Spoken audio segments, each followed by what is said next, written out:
ya nchi. Kwa hiyo kama sisi wazazi hatukusoma, hebu tuwaandalie watoto wetu mazingira mazuri ya elimu, baadaye wanaweza kuwa msaada kwetu. Na sisi tunatamani kwenye maeneo yetu, kwenye kata yetu, tupate wasomi. Wasomi ndio hawa tulionao. Tuendelee kuwalinda, tuendelee kuhakikisha kwamba tunawajengea uwezo. Mheshimiwa mgeni rasmi, mambo mengi sana yamefanyika kwenye shule yetu. Kwa kweli tuna kila sababu ya kutembea kifua mbele. Changamoto haziishi, tunaendelea kupambana nazo, lakini kikubwa tunawaahidi wazazi pamoja na jamii kwamba tutaendelea kusimamia misingi bora ya elimu. Tutaendelea kutoa elimu bora, na sisi tutahakikisha kwamba kila mwanafunzi anayetoka Glory to God huko anakokwenda anakuwa barua ya kusomeka. Tunawasaidia kuwajenga katika imani, kila mmoja na imani yake.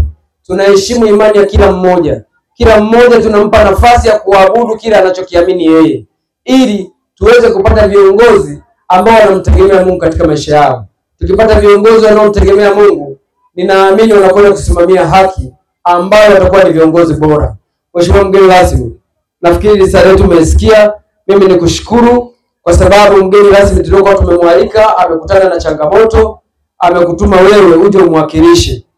Ninaamini utakwenda kutuwakilisha. Na bahati nzuri Mungu amekutoa wewe kwa Buseresere, umesoma Buseresere, umekwenda mbele, Mungu amekusaidia, umepata kazi, unalitumikia taifa katika jeshi la wananchi.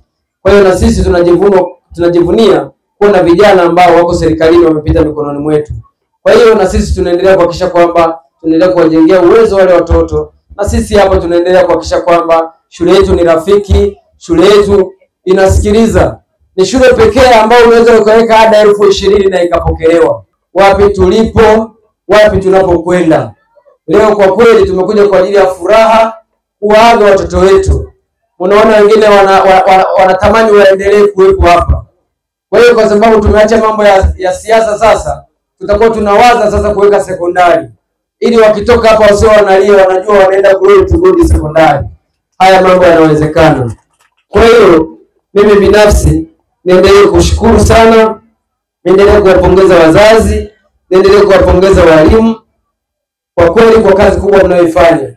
Wazazi mnaweza mkawa mashahidi. Watoto hao hata mkiwapima kwa watoto wengine kule, kwa sababu ninaamini kuna watoto wengine wapo kwenye shule zingine tofauti tofauti. Muwapime kwa kazi wanayoifanya, muwapime kwa uelewa wao. Mimi niwaombe wazazi, kama na mtoto mmoja, tusaidie sasa tupate na mtoto wa pili. Sasa hivi hatufanyi kazi za serikali, tutakuwepo kwa ajili ya kuangalia vijana wetu, tuhakikishe kwamba kule wanakokwenda wakawe viongozi. Ninaamini hapa tunakwenda kutoa viongozi.